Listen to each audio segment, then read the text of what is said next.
Hi நண்பா, இந்த ஒரு வீடியோவுல திமுகவின் முக்கிய நிர்வாகியான நாஞ்சில் சம்பத் இவங்க பாத்தீங்கன்னா தாவேகாவிற்கு ஆதரவாக பேசின காரணத்தினால நேற்று திமுகவில் இருந்து நீக்கியிருந்தாங்க. இந்த ஒரு நிலையில தற்போது நாஞ்சில் சம்பத் இவங்க பாத்தீங்கன்னா ஒரு புதிய முடிவு எடுத்திருக்கிறாங்க.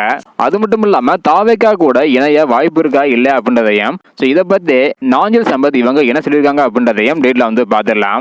அதுக்கு முன்னாடி டிஎம்கே மற்றும் டிவிகே இந்த இரண்டு கட்சியில உங்களுடைய ஆதரவு யாருக்கு அப்படின்றத மறக்காம கமெண்ட் பண்ணுங்க.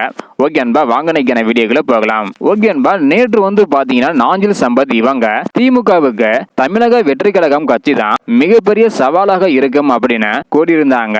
இந்த ஒரு காரணத்தினால திமுக பாத்தீங்கன்னா நாஞ்சில் சம்பத் இவங்களை அறிவுத்திறன் பேச்சு பயிற்சியில் இருந்து நீக்கி இருக்கிறாங்க. இது குறித்து நாஞ்சில் சம்பத் இவங்க என்ன சொல்லியிருக்காங்க அப்படின்னா, என்னைய கட்சியில் இருந்து நீக்கியதால் எனக்கு கவலை எதுவுமே கிடையாது. தம்பி விஜய் தமிழக வெற்றி கழகம் ஆரம்பித்து போர் யானைகள் வாகை மலரை கொடியில் கொண்டு வந்தது என அனைத்தும் தமிழுக்கு பெருமை சேர்க்கும் விதமாக இருக்குது.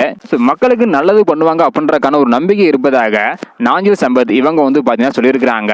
இதன் மூலம் கண்டிப்பாக தமிழக வெற்றி கழகம் நாஞ்சில் சம்பத் இவங்க இணைவாங்க என எதிர்பார்க்கப்படுகிறது. வெயிட் பண்ணி பார்க்கலாம் நண்பா. தாவேகாவிற்கு ஆதரவாக பேசின காரணத்தினால நாஞ்சில் சம்பத் இவங்களை கட்சியில் இருந்து நீக்கி இருக்கிறாங்க. இதை பத்தி உங்களுடைய கருத்து என்ன அப்படின்றத மறக்காம கமெண்ட் பண்ணுங்க. தேங்க்யூ.